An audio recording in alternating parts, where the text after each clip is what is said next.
Hi hello guys welcome to మరొక blog. So ఈరోజు central హాస్పిటల్కి అయితే వచ్చాము. సో ఇక్కడ ఫెసిలిటీస్ ఏంది, ఎలా ఉంటుంది, ఏందనేది మీకు ఒక బ్లాగ్ చూపించాలని అయితే నేనైతే వీడియో షూట్ చేస్తున్నా. సో నా వీడియో కనుక మీకు నచ్చితే తప్పకుండా లైక్ చేసి సబ్స్క్రైబ్ చేసుకోండి, ఒక లైక్ అయితే చేసుకోండి. అండ్ ఇక్కడ సెంట్రల్ హాస్పిటల్లో ఏంటంటే ప్రతి ఒక్క ట్రీట్మెంట్ చేస్తారు, ప్రతి ఒక్క ప్రాబ్లమ్కి చూస్తారు. అండ్ ఇక్కడ మాకు వచ్చేసి ఫ్రీగానే ట్రీట్మెంట్ ఉంటుంది. అండ్ ఇక్కడ సోను చూడొచ్చు, ఈవెన్ బండి మీద పోయినా కూడా ఫోనే చూస్తుంది వదిలిపెట్టకుండా. ఏందో ఈ కాలం పిల్లలు, చిన్నోళ్ళైనా సరే చెప్తే అసలు వినట్లేదు. అండ్ ఇంకొకటి ఏంటంటే ఇక్కడ ప్రతి ఒక్క ట్రీట్మెంట్ అవైలబుల్గా ఉంటుంది. అండ్ ప్రతి ఒక్క ఫెసిలిటీస్ కూడా ఉంటుంది. ఈవెన్ ఎక్స్రే కార్డ్ నుంచి ఈవెన్ సర్జరీ వరకు ప్రతిదీ ఈయనే చేస్తారు ఫ్రీగా. సో మాకు ఫ్రీగా ఎలా అనుకుంటారు, సో మాది సెంట్రల్ జాబే కదా మా హస్బెండ్, సో అది మాకు ఫ్రీ అన్నమాట. సో ఫ్రీ ట్రీట్మెంట్ అనమాట, పైసా ఖర్చు అనేది ఉండదు. ఆల్రెడీ నేను ఇంతకుముందు ఒకసారి ఇక్కడ డిఎన్సీ చేయించా. చాలా అల్కా సింగ్ అనే మేడం ఉండే, చాలా కేరింగ్ తీసుకుండే.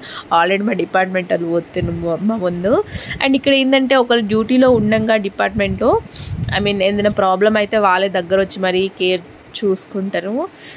అండ్ ఇక్కడ ఏంటంటే నెంబర్ సిస్టమ్ హాస్పిటల్ ఇక్కడ అంటే బ్యాక్ సైడ్ ఉంటుంది, నా వెనకాల చూడొచ్చు, అదంతా లైన్స్ క్యూ అన్నమాట. సో ఏంటంటే అది బ్యాక్ సైడ్ ఉంటుంది హాస్పిటల్.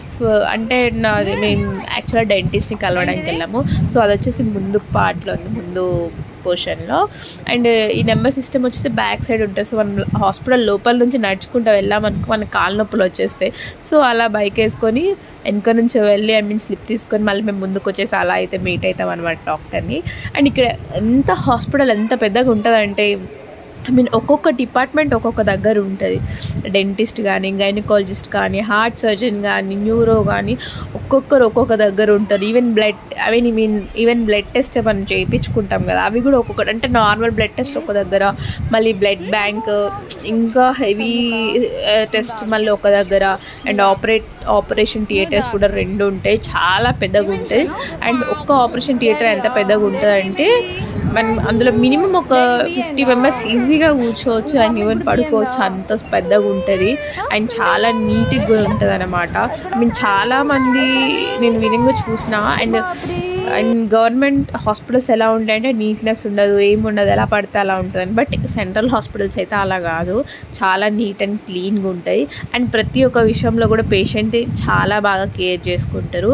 అండ్ ఇక్కడ ఒకరు మనం అడ్మిట్ అయితే కూడా even food what ever it may be అన్నీ మనకి ఫ్రీగానే ఉంటుంది, అన్ని టెన్షన్స్ ఏముండవు. అండ్ ఇంకొకటి ఏంటంటే ఏదైనా ప్రాబ్లం వచ్చి అడ్మిట్ అయినా కూడా మనకి ఇక్కడ మనతో పాటు మన ఫ్యామిలీ మెంబర్స్ ఉంటారు కదా, వాళ్ళకి కూడా పర్టికులర్గా రూమ్స్ అనేది ప్రొవైడ్ చేస్తారు.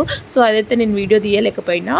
సో మనం రూమ్స్ కోసం అపీల్ చేసుకోవాలి. సో మనకి రూమ్ ఫెసిలిటీస్ కూడా ఉంటాయి విత్ బెడ్ అండ్ ఎవ్రీథింగ్. ఒక హోటల్ మనం తీసుకుంటే ఎలా ఉంటుందో ఆ టైప్ ఫెసిలిటీసే ఉంటుంది అన్నమాట. అండ్ ఇక్కడ వచ్చేసి ఇంకొకటి ఏంటంటే ఇక్కడ బీసీఎల్ వాళ్ళకు కూడా, ఈవెన్ బీసీఎల్లో వర్కింగ్ లేబర్స్ ఉంటారు కదా, ఈవెన్ వాళ్ళకు కూడా ఇక్కడ ఫ్రీగానే ట్రీట్మెంట్ చేస్తారు. వాళ్ళకు కూడా ఐడి కార్డ్స్ ప్రూఫ్ అనేది ఉంటుంది అనమాట. అండ్ ఇక్కడ మాకేంటంటే మా హస్బెండ్ ఎలాగో సిఎస్ఎఫ్లో పోలీస్ కాబట్టి మాకైతే ఖచ్చితంగా ట్రీట్మెంట్స్ ఉంటాయి. అండ్ ఇక్కడ సోను చూడొచ్చు, ఎలా నర్స్ పట్టుకొని వెళ్ళిపోతున్నా, బస్ అలా వెళ్ళిపోతుంది, తనని చూసుకున్నప్పుడు వదిలిపెట్టింది మమ్మీ అని. అండ్ ఇక్కడ చూడొచ్చు, ఇలా నేను చిన్నప్పుడు ఇలానే నన్ను ఒకరు రైల్వే స్టేషన్లో మా డాడీ అనుకొని ఇలాగ ఇంకొకరు చేపెట్టుకుని నడిచి ఎక్కడికో వెళ్ళిపోయి అదంతా పెద్ద స్టోరీ అయింది. బట్ ఫైనల్లీ మా మమ్మీ డాడీని అయితే నేను ఫైండ్ చేసుకున్న ఒక పోలీస్ అంకుల్ హెల్ప్ ద్వారా. అప్పుడు నేను నియర్లీ నాకు ఒక 4 or 5 years ఉంటాయి కావచ్చు. సో అది చెన్నై సెంట్రల్ స్టేషన్లో జరిగింది ఆ ఇన్సిడెంట్. సో మీ పిల్లల్ని ఎప్పుడు ఎక్కడైనా బయటకు వెళ్తే ఒక కంటి ద్వారా కనిపెట్టుకుంటుండండి. సో ఫైనల్లీ మాది చెకప్ అయితే అయిపోయింది. సో పక్కనే ఇది కూడా బీసీఎల్ గార్డెన్. సో ఇది కూడా మా బీసీఎల్ వాళ్ళదే. అండ్ ఇక్కడ సోను కొద్దిసేపు ఆడిపించుకొని వెళ్దామని చెప్పేసి అయితే మేము వచ్చినాము. సో ఎప్పుడైనా సరే బయటకు వెళ్తే పిల్లల్ని కేర్ చేసుకోవాలి. అండ్ నా వీడియో కనుక మీకు నచ్చినట్టయితే please like, share and subscribe to my channel.